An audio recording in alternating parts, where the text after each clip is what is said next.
सूत्र संस्कृत में है, ये तो आप जानते ही हैं, क्योंकि उस जमाने में हिंदी थी नहीं, तमिल थी नहीं, तेलुगु थी नहीं, ज्यादा से ज्यादा संस्कृत ही थी या प्राकृत थी।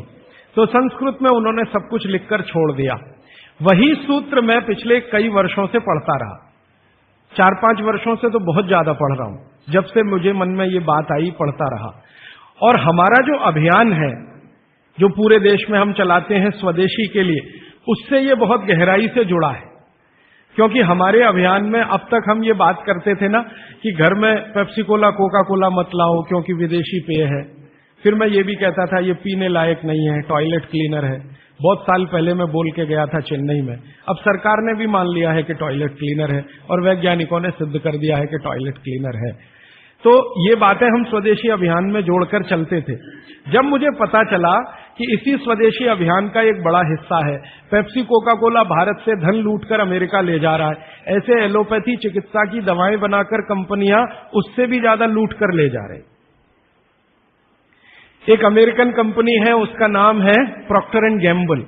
उसकी बैलेंस शीट मैंने देखी तो उनका मुनाफे का प्रतिशत 20,000 है, माने 20,000% प्रॉफिट कमा रहे हैं वो भारत में। पेप्सी कोका कोला तो 1000% पे काम कर रहे हैं, प्रॉक्टर एंड गैम्बल 20,000% पे काम कर रहे हैं। एक अमेरिकन कंपनी है एली लिली, उनका प्रॉफिट परसेंटेज 35,000 है, 35,000% मुनाफा कमा रहे हैं वो भारत में। तो ध्यान में आया कि विदेशी कंपनियां पेप्सी कोका कोला बेचकर जितना धन कमा रही हैं, उससे कई गुना ज्यादा एलोपैथी की दवाएं बेचकर कमा रही हैं। और उस धन को कमाने में भारत के चिकित्सक उनकी थोड़ी मदद कर रहे हैं, क्योंकि वो उन्हीं दवाओं का प्रिस्क्रिप्शन लिख रहे हैं जो ये कंपनियां बेच रहे हैं। मैंने बहुत सारे चिकित्सकों से ये पूछने का लगातार प्रयास किया है कि आप इसी कंपनी की दवाएं क्यों लिखते हैं। मान लो एक चिकित्सक है, बहुत पैसे वाला है, प्रॉक्टर एंड गैम्बल की ही दवाएं लिखता है। बंबई में मैंने ये ज्यादा काम किया। और एक है वो एली लिली की ही लिखता है, एक है सेंडोज की ही लिखता है, एक सीबागाइगी की ही लिखता है। तो पता चला कि उनका कमीशन फिक्स है। ये खराब शब्द बोलने के लिए आप मुझे माफ करेंगे, डॉक्टरों का कंपनियों से कमीशन फिक्स है। माने कमीशन जो कंपनी ज्यादा देगी वो उसका प्रिस्क्रिप्शन लिखेंगे। इसका मतलब यह है कि उनको आपकी चिकित्सा से कोई लेना देना नहीं है, उनको अपने कमीशन की चिंता है। और वो कमीशन खाकर ऐसी दवाएं भी लिखेंगे आपको जो जरूरत नहीं है, गैर जरूरी है। अक्सर आपने देखा है कि एक साथ कोई डॉक्टर का प्रिस्क्रिप्शन है, 18-20 गोलियां लिखी हुई हैं, 4 सुबह 4 दोपहर 4 शाम 4 रात गोलियां ऐसे खिलाते हैं जैसे सब्जियां खाएं हम। और वो तो कहते हैं कि सब्जी वब्जी खाओ ही मत, गोलियां ही खाते रहो। हाँ, विटामिन बी के लिए भी गोली खा लो, विटामिन सी के लिए भी गोली खा लो, विटामिन ए के लिए भी गोली खा लो, और गोली से भी ज्यादा इंजेक्शन लगवा लो। और अब तो उन्होंने पता नहीं क्या क्या सब बना दिया। माने जो प्रकृति हमें दे रही है उसके चक्कर में न फंस के ये गोलियों के चक्कर में फंसो, ताकि कंपनी का माल बिके, ताकि उनका भी कमीशन बढ़े। ये पूरे देश में चल रहा है, कहीं ज्यादा कहीं कम। मैं आपको विनम्रतापूर्वक ये कहने आया कि जिस चिकित्सक को भगवान मानकर आप उसके पास जाते हैं, पैसे भी देते हैं, फीस भी देते हैं, लेकिन वो दवा आपको देता है कमीशन के आधार पर कि ज्यादा कमीशन है तो ये दवा लिखनी है, नहीं तो नहीं लिखनी। और भारत की सरकार बिल्कुल भी फेल हो चुकी है इस कमीशन खोरी को रोकने में। और मेडिकल काउंसिल ऑफ इंडिया के पास ऐसा कोई कार्यक्रम नहीं है कि डॉक्टरों की कमीशन खोरी पर वो कंट्रोल कर सके। जो शपथ लेकर डॉक्टर निकल रहे हैं उसके ठीक उल्टे काम वो अपने जीवन में कर रहे हैं। एक शपथ उनको दिलाई जाती है, वो शपथ लेकर निकलते हैं, उसमें बड़ी बड़ी बातें हैं, लेकिन जीवन ठीक उसका उल्टा है। तो ये सब बातों को ध्यान में रखकर मुझे ऐसा लगा कि भागवत जी की बात जो वो कहते हैं कि 85% जो जीवन की चिकित्सा है वो हर व्यक्ति स्वयं कर सकता है, 15% के हिस्से में विशेषज्ञ की जरूरत है। तो मुझे लगा कि जो 85% है वो तो जानो। और वो जानने के लिए 5-6 साल जो काम किया मैंने, उसमें से कुछ सूत्र मैंने निकाले। भागवत जी के 7000 सूत्र हैं, सभी सूत्रों पे बात करूं तो कम से कम तो महीना सवा महीना लगता है, वो भी रोज 3 घंटे बात करूं तो मैंने कहा और सोचा कि इतना समय किसी के पास भी नहीं है और शायद मेरे पास भी नहीं है, तो इनमें से कुछ सूत्र हैं जो बहुत जरूरी लगते हैं, वो निकालो। तो भारत में जैसे मैंने हार्डीकर जी का नाम लिया, उनकी मैंने मदद ली इसमें, और हार्डीकर जी के बराबर के कई ऐसे वैद्य हैं, उनकी मदद मैंने ली, और मैंने कहा कि आप मुझे बताओ ये सूत्र, ये सूत्र, ये सूत्र, ये सूत्र बहुत ही जरूरी है, बिना इसके आदमी का जीवन ही नहीं चलेगा, ये पहले मुझे बता दो। तो उन्होंने बताना शुरू किया, तो वो 7,000 से घट के 3,000 तक आए। फिर मैंने कहा ये 3,000 में मुझे बताओ, तो 3,000 से 1,000 पर आए, फिर 500 पर आए, फिर 500 से 50 पर आ गए। और वो 50 के बाद भी उन्होंने कहा अगर तुम ये 50 भी नहीं बता सकते तो ये 15 तो जरूर बता दो। तो मैं तो आपको 50 तो कम से कम बताने ही वाला हूं, क्योंकि अगले 5-6 दिन मेरे पास समय है, लेकिन उन 50 में जो 15 हैं वो सबसे महत्वपूर्ण हैं। भागवत जी खुद मानते हैं, और उनके नीचे के जितने भी विशेषज्ञ हुए हैं पिछले हजारों सालों में, वो भी मानते हैं कि ये सबसे महत्वपूर्ण सूत्र है। उसमें से पहला सूत्र मैं बात शुरू करता हूं। आपके पास अगर कागज पेन हो तो जरूर निकाल लीजिए, नोटबुक है तो बहुत अच्छा होगा, डायरी है तो बहुत ही अच्छा होगा, क्योंकि पता नहीं दोबारा कब कौन व्यक्ति इस विषय पर आपसे बात करने आएगा।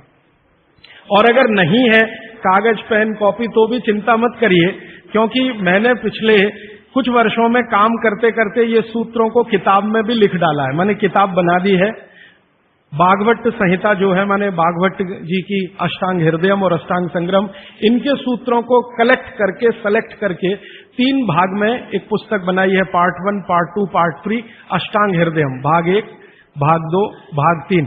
मूल लेखक भागवत जी हैं, मैंने सिर्फ सिलेक्शन किया है, और सिलेक्शन के साथ आज के हिसाब से उसको थोड़ा विश्लेषित किया है। जैसे मैं एक उदाहरण दूं तो आपको मेरी बात समझ में आए। भागवत जी ने एक सूत्र लिखा, अब मैं संस्कृत में बात नहीं करूंगा क्योंकि समय बढ़ जाएगा।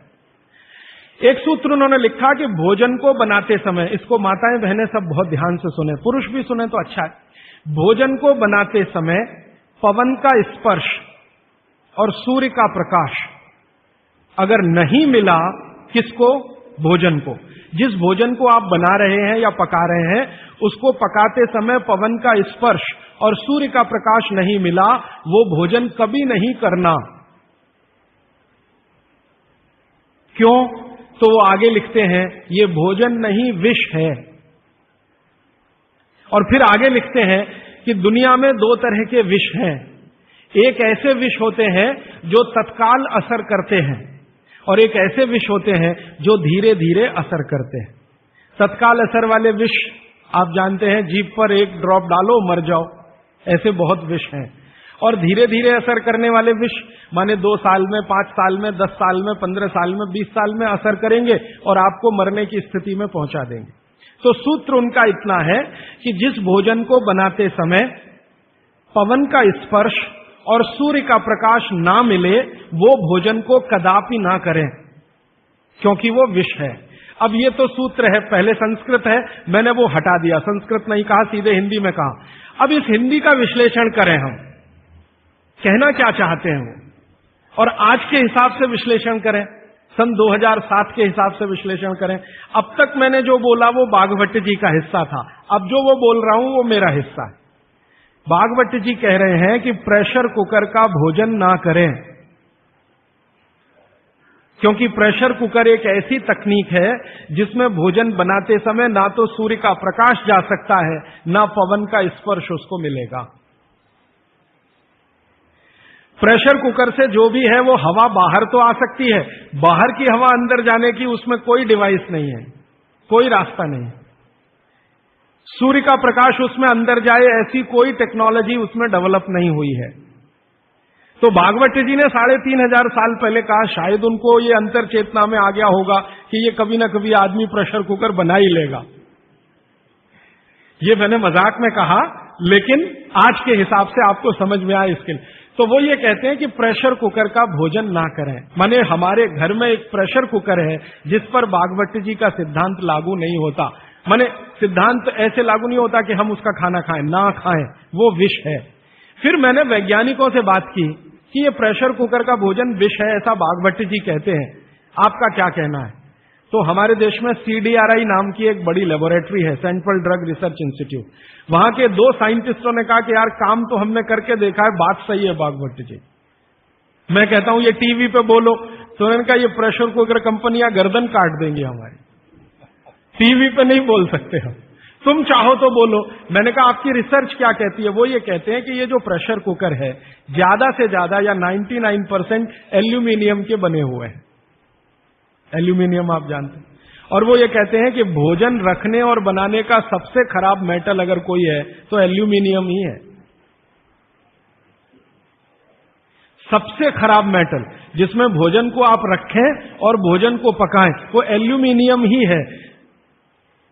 और दोनों वैज्ञानिक, वो कहते हैं नाम नहीं लेना हमारा, इसलिए मैं नहीं ले रहा हूं, वो ये कहते हैं कि हमारा 18 साल का रिसर्च ये कहता है कि अगर इस एल्यूमिनियम के प्रेशर कुकर का खाना बार बार आप खाते जाओ तो गारंटी है कि आपको डायबिटीज तो हो ही जाएगा, अर्थराइटिस तो हो ही जाएगा, ब्रोंकाइटिस भी होने की पूरी संभावना है और सबसे ज्यादा टीबी होने की संभावना है। अस्थमा, टीबी, ये सब होने की संभावना। मैं पूछा आपने अब तक कितनी बीमारियों को डिटेक्ट किया? तो उन्होंने कहा 48 बीमारियों को हम डिटेक्ट कर चुके हैं जो प्रेशर कुकर के खाने से ही होती हैं। और ये दोनों रिसर्चर सबसे ज्यादा इन्होंने रिसर्च किया जेलों में। जेल है ना हमारी, वहां सभी कैदियों को एल्यूमिनियम के बर्तन में ही खाना मिलता है, आप जानते हैं। तो ये दोनों वैज्ञानिक लखनऊ के हैं। लखनऊ की जेल में, लखनऊ के आसपास की जेलों में इन्होंने बहुत काम किया। वो जेलों में जाते हैं और जो कैदी एल्यूमिनियम के बर्तनों में खाना खाते हैं उनके ऊपर उन्होंने बहुत काम किया। और उन्होंने कहा सबका जीवन कम होता है और जीवन की शक्ति कम होती है, प्रतिकारक शक्ति कम होती है और रोग बहुत जल्दी उनको आते हैं। बाद में मैंने एक छोटा सा काम इसमें ऐड किया। वो वैज्ञानिकों से रिपोर्ट लेने के बाद मैंने ये तय किया कि पता करो कि ये एल्यूमिनियम कब से आया, क्योंकि ये ज्यादा पुरानी चीज नहीं है। तो पता चला 100-125 साल पहले आया। 100-125 साल पहले अंग्रेजों की सरकार थी। अंग्रेजों की सरकार के वैज्ञानिकों ने एल्यूमिनियम को हिंदुस्तान में इंट्रोड्यूस कराया। और आपको सुनकर हैरानी होगी कि अंग्रेजों की सरकार का जो पहला नोटिफिकेशन आया एल्यूमिनियम के बर्तन बनाने का, वो जेल के कैदियों के लिए ही आया। और उनका यह तय हुआ था कि जेल के कैदियों को एल्यूमिनियम के बर्तनों में ही भोजन दिया जाए, क्योंकि ये सब भारत के क्रांतिकारी हैं और अंग्रेजों को इन्हें मारना है। उस जमाने में आप जानते हैं जेल में कोई भी होता था तो वो क्रांतिकारी होता था। भगत सिंह हो या उधम सिंह, चंद्रशेखर हो या अशफाक उल्ला, राजेंद्र नाथ लाहिड़ी हो या ठाकुर रोशन सिंह, ये सब तो क्रांतिकारी थे जो जेलों में जाया करते थे अंग्रेजों के जमाने। इनको जानबूझकर एल्यूमिनियम के बर्तन में ही खाना देना है ताकि ये जल्दी मरे या मरने की स्थिति में आ जाए। तो समझबूझकर अंग्रेजों की सरकार ने एल्यूमिनियम के बर्तन इस देश में इंट्रोड्यूस किए। अब परिणाम क्या हुआ? अंग्रेज तो चले गए, लेकिन जेलों में आज भी ये नियम चल रहा है कि भोजन एल्यूमिनियम के बर्तनों में ही दिया जाएगा। अंग्रेज चले गए फिर भी ये काम चल रहा है। और अब मुश्किल ये हो गई है कि वो जेलों से हमारे घर में आ गया और हमारे घरों से ज्यादा गरीबों के घर में आ गया। ज्यादा गरीब लोगों के भोजन तो सारे एल्यूमिनियम के बर्तनों में ही बन रहे हैं और वो बेचारे बिना जाने बूझे ट्यूबरकुलोसिस और अस्थमा जैसी बीमारियों के शिकार हो रहे हैं। तो भागवत जी का सूत्र तो बहुत सरल है, सिंपल है कि जो भोजन को बनाते समय सूर्य का प्रकाश या पवन का स्पर्श ना मिले वो भोजन कभी नहीं करना। मैंने उदाहरण के लिए आपको समझा दिया कि प्रेशर कुकर का भोजन नहीं करना क्योंकि ये जहर है। एक और चीज है अपने घर में, रेफ्रिजरेटर। रेफ्रिजरेटर भी एक ऐसी वस्तु है, एक ऐसी डिवाइस है, एक ऐसी टेक्नोलॉजी है जिसमें सूर्य का प्रकाश नहीं जा सकता, पवन का स्पर्श भी नहीं हो सकता। और एक तीसरी चीज है अपने घर में, माइक्रोवेव ओवन। इसमें भी सूर्य का प्रकाश नहीं जा सकता, पवन का स्पर्श नहीं हो सकता। मतलब सीधा सा ये है कि आधुनिक तकनीकी से बनी हुई चीजें जो हमारे घरों में आई हैं पिछले 15-20 वर्षों में, भागवत जी के अनुसार इनमें रखा हुआ पकाया हुआ भोजन विष है, तो ना करें। नहीं तो क्या होगा?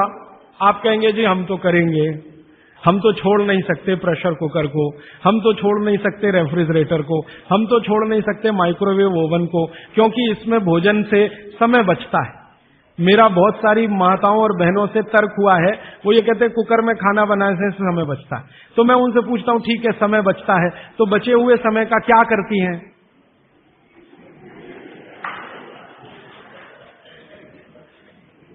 तो ज्यादातर माताओं बहनों का उत्तर है सास भी कभी बहू देखते हैं।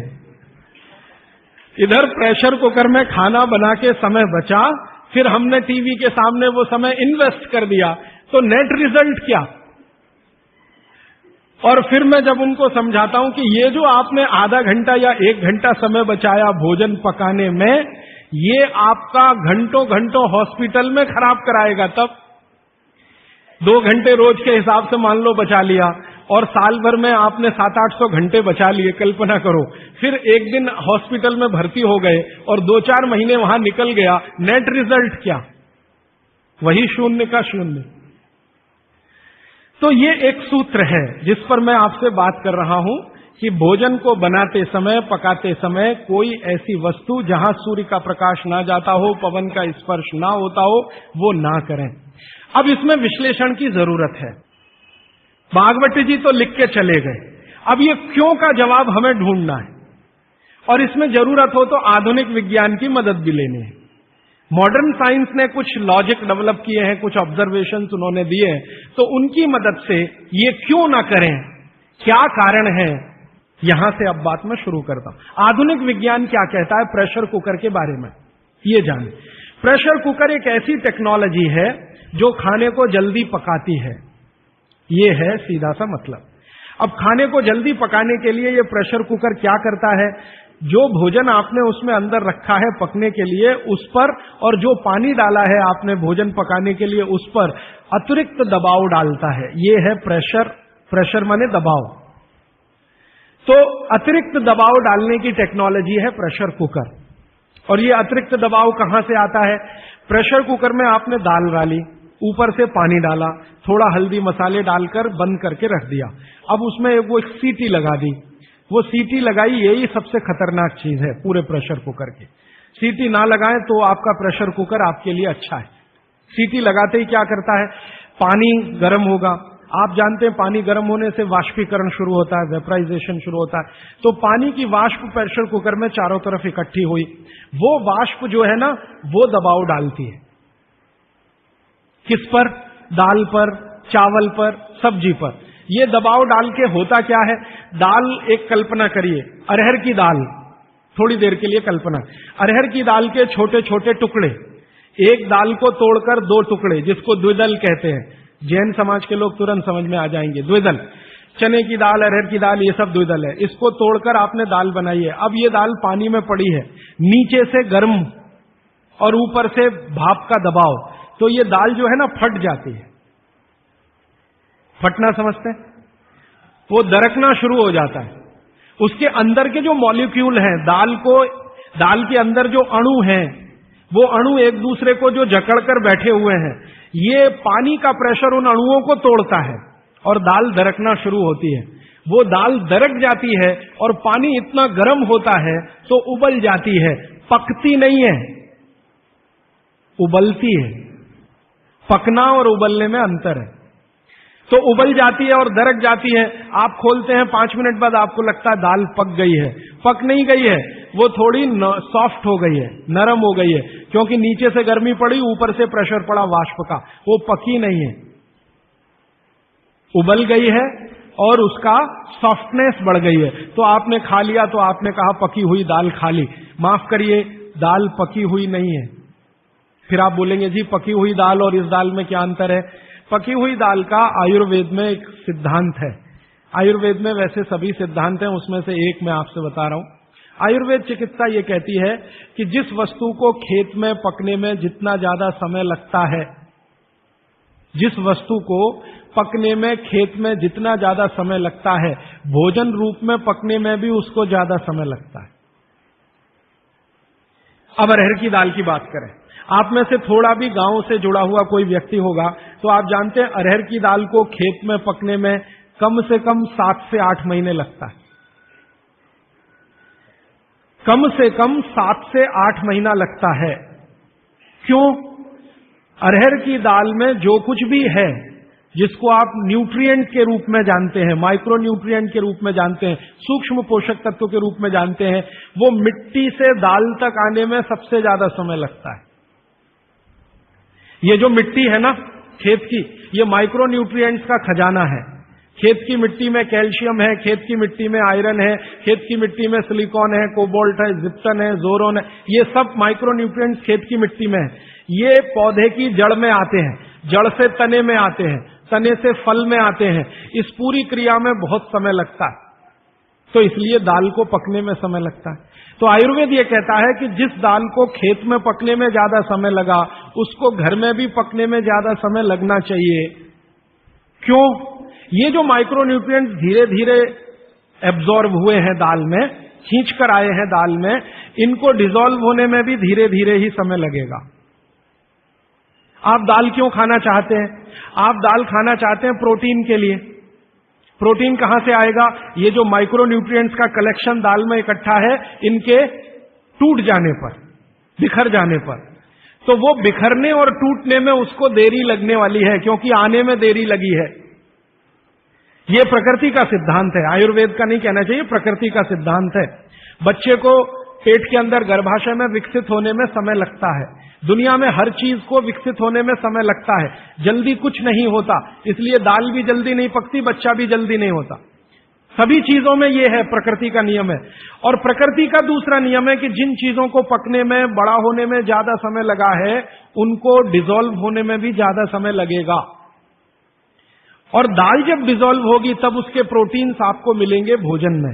इसीलिए आप दाल खा रहे हैं, ताकि आपको प्रोटीन की कमी पूरी हो। कुछ विटामिन आपको चाहिए, कुछ प्रोटीन्स आपको चाहिए, कुछ और दूसरे अंश आपको चाहिए। तो आयुर्वेद का नियम बिल्कुल सीधा है कि दाल ज्यादा देर में पकी है तो घर में भी ज्यादा देर में पके। अब मेरे समझ में आया कि हमारे पुराने लोग जो बुजुर्ग थे वो कितने बड़े वैज्ञानिक थे। मैं एक बार जगन्नाथपुरी गया था, आप भी गए होंगे। तो वहां भगवान का प्रसाद बनाते हैं तो प्रेशर कुकर में नहीं बनाते, आप जानते हैं। हालांकि वो चाहे तो प्रेशर कुकर रख सकते हैं, क्योंकि जगन्नाथपुरी के मंदिर के पास करोड़ों रुपए की संपत्ति है। तो मैंने मंदिर के महंत को पूछा कि ये भगवान का प्रसाद, माने वहां दाल और चावल मिलता है प्रसाद के रूप में, वो मिट्टी की हांडी में क्यों बनाते हैं? आप में से जो भी गए हैं जगन्नाथपुरी, आप जानते हैं वो मिट्टी की हांडी में दाल मिलती है और मिट्टी की हांडी में चावल मिलता है या खिचड़ी मिलती है, जो भी मिलता है प्रसाद के रूप में। तो मैंने महंत को पूछा कि आप ये मिट्टी की हांडी में ही क्यों बनाते हैं? तो उसने एक ही वाक्य कहा, मिट्टी पवित्र होती है।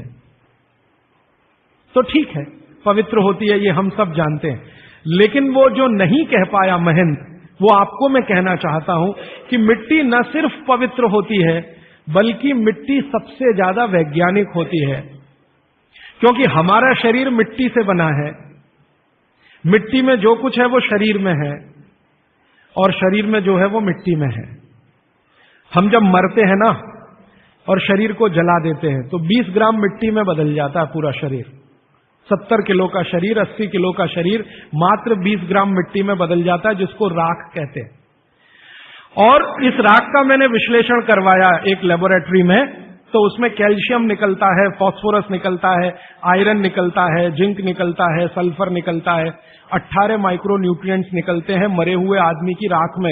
ये सब वही माइक्रो न्यूट्रिएंट्स हैं जो मिट्टी में है।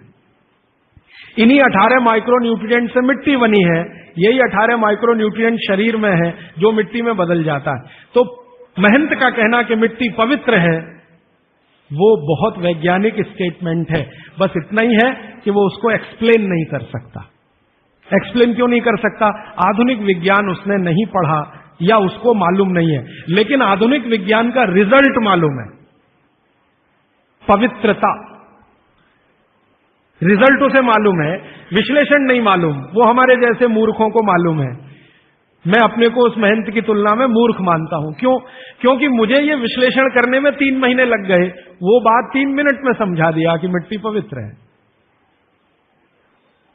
तो ये मिट्टी की जो पवित्रता है, उसकी जो माइक्रो न्यूट्रिएंट्स की कैपेसिटी या कैपेबिलिटी है, उसमें से आई है। तो मिट्टी में दाल आई है, दाल आपने पकाई है, तो महंत कहता है कि मिट्टी पवित्र है, इसलिए हम मिट्टी के बर्तन में ही दाल पकाते हैं, भगवान को पवित्र चीज ही देते हैं, अपवित्र चीज भगवान को नहीं दे सकते। अच्छा, मैं वो दाल ले आया और भुवनेश्वर लेके गया, पुरी से भुवनेश्वर। भुवनेश्वर में CSIR का एक लेबोरेटरी है, council of science and industrial research का लेबोरेटरी है, जिसको रीजनल रिसर्च लेबोरेटरी कहते हैं। तो वहां ले गया, कुछ वैज्ञानिकों से कहा ये दाल है, उन्होंने कहा हाँ हाँ ये पुरी की दाल है। मैंने कहा इसका विश्लेषण करना है, इस दाल में क्या है। तो उन्होंने कहा यार ये तो बड़ा मुश्किल काम है, 6-8 महीने लगेगा। मैंने कहा ठीक है फिर भी। तो उन्होंने कहा हमारे पास पूरे इंस्ट्रूमेंट नहीं है, हमारे पास जो जो चाहिए वो नहीं है, आप दिल्ली ले जाओ तो बेहतर है। तो मैंने कहा दिल्ली ले गया तो खराब तो नहीं होगी? उन्होंने कहा नहीं होगी, क्योंकि ये मिट्टी में बनी है। तो पहली बार मुझे समझ में आया मिट्टी में बनी है तो खराब नहीं होगी। तो मैं ले गया दिल्ली तक, सच में ले गया। और भुवनेश्वर से दिल्ली पहुंचने में आप जानते हैं करीब करीब 36 घंटे से ज्यादा लगता है। दिल्ली में दिया, कुछ वैज्ञानिकों ने उस पर काम किया और उनका जो रिजल्ट है, जो रिसर्च है, जो रिपोर्ट है, वो ये है कि इस दाल में एक भी माइक्रो न्यूट्रिएंट कम नहीं हुआ पकाने के बाद भी। इस दाल में एक भी माइक्रो न्यूट्रिएंट कम नहीं हुआ पकाने के बाद भी। फिर मैंने उन्हीं वैज्ञानिकों को कहा कि भैया प्रेशर कुकर की दाल का भी जरा देख लो। तो उन्होंने कहा ठीक है वो भी देख लेते हैं। तो प्रेशर कुकर की दाल को जब उन्होंने रिसर्च करके देखा तो उन्होंने कहा इसमें माइक्रो न्यूट्रिएंट्स बहुत ही कम है। मैं पूछा परसेंटेज वाइज बता दो। तो उन्होंने कहा अगर अरहर की दाल को मिट्टी की हांडी में पकाओ और 100% माइक्रो न्यूट्रिएंट्स हैं तो कुकर में पकाने में 13% ही बचते हैं, 87% नष्ट हो गए। मैं पूछा कैसे नष्ट हुए? तो उन्होंने कहा ये जो प्रेशर पड़ा है ऊपर से और इसने दाल को पकने नहीं दिया, तोड़ दिया, मॉलिक्यूल्स टूट गए हैं, तो दाल तो बिखर गई है, पकी नहीं है, बिखर गई है, सॉफ्ट हो गई है। तो खाने में हमको ऐसा लग रहा है कि ये पका हुआ खा रहे हैं, लेकिन वास्तव में वो नहीं है। पके हुए से मतलब ये होता है कि जो माइक्रो न्यूट्रिएंट्स आपको कच्चे रूप में शरीर को उपयोग नहीं आते, उनको आप उपयोगी बना लें, इसको पका हुआ कहते हैं आयुर्वेद में। जो सूक्ष्म पोषक तत्व कच्ची अरहर की दाल खाने में शरीर को उपयोगी नहीं आएंगे, वो उपयोगी आने लायक बनाएं, उसको पका हुआ कहा जाता है या कहेंगे। तो उन्होंने कहा कि ये मिट्टी की हांडी की दाल बहुत बहुत क्वालिटी में ऊंची है, बशर्ते कि आपके प्रेशर कुकर की। और दूसरी बात तो आप सभी जानते हैं, वो मुझे सिर्फ रिपीट करनी है कि मिट्टी की हांडी की बनाई हुई दाल को खा लीजिए तो जो उसका स्वाद है वो जिंदगी भर नहीं भूलेंगे आप। इसका मतलब क्या है? भारत में चिकित्सा का और शास्त्र पाक कला का ऐसा विज्ञान विकसित हुआ है जहां क्वालिटी भी मेंटेन रहेगी और स्वाद भी मेंटेन रहेगा। तो मिट्टी की हांडी में बनाई हुई दाल को खाएं तो स्वाद बहुत अच्छा है और शरीर की पोषकता उसकी इतनी जबरदस्त है कि दाल का सही खाने का मतलब उसमें है। तब मैंने गांव गांव घूमता रहता हूं तो पूछना शुरू किया, तो बोलते हैं लोग कि ज्यादा नहीं, 30-40 साल पहले सब घर में मिट्टी की हांडी की दाल थी। मेरी दादी को पूछा तो दादी कहती है कि हम तो जिंदगी भर मिट्टी की दाल ही खाते रहे। तब मेरे समझ में आया कि मेरी दादी को डायबिटीज क्यों नहीं हुआ। तब मुझे समझ में आया उसको घुटने का दर्द क्यों नहीं हुआ। तब मुझे समझ में आया उसके 3200 दांत मरने के दिन तक सुरक्षित थे, क्योंकि हमने उसका अंतिम संस्कार किया। अगले दिन जब राखी लेने गए तो सारे दांत उसके 32 के 32 निकले। तब मेरे समझ में आया कि 94 साल की उम्र तक मरते समय चश्मा क्यों नहीं लगा उसकी आंखों पे, और जीवन के आखिरी दिन तक अपने कपड़े खुद अपने हाथ से धोते हुए मरी थी। ये कारण है कि शरीर को आवश्यक माइक्रो न्यूट्रिएंट्स की पूर्ति अगर नियमित रूप से होती रहे तो आपका शरीर ज्यादा दिनों तक बिना किसी दूसरे की मदद के काम करता है। तो माइक्रो न्यूट्रिएंट्स पूरा सप्लाई मिला दाल में, जो खाई थी उसने मिट्टी की हांडी में पका पका के। और न सिर्फ दाल पकाती थी वो मिट्टी की हांडी में, बल्कि दूध भी मिट्टी की हांडी में पकाती थी, घी भी मिट्टी की हांडी से ही निकालती थी, दही का मट्ठा भी मिट्टी की हांडी में ही बनता था। अब मेरे समझ में आया कि हजारों साल से मिट्टी के बर्तन क्यों इस देश में आए। हम भी एल्यूमिनियम बना सकते थे, देखिए, बात मैं आपसे कहने जा रहा हूं वो ये कि हिंदुस्तान भी 2000 साल पहले, 5000 साल पहले एल्यूमिनियम बना सकता था, क्योंकि एल्यूमिनियम का रॉ मटेरियल इस देश में भरपूर मात्रा में है। बॉक्साइट, हिंदुस्तान में बॉक्साइट के खजाने भरे पड़े हैं। कर्नाटक बहुत बड़ा भंडार, तमिलनाडु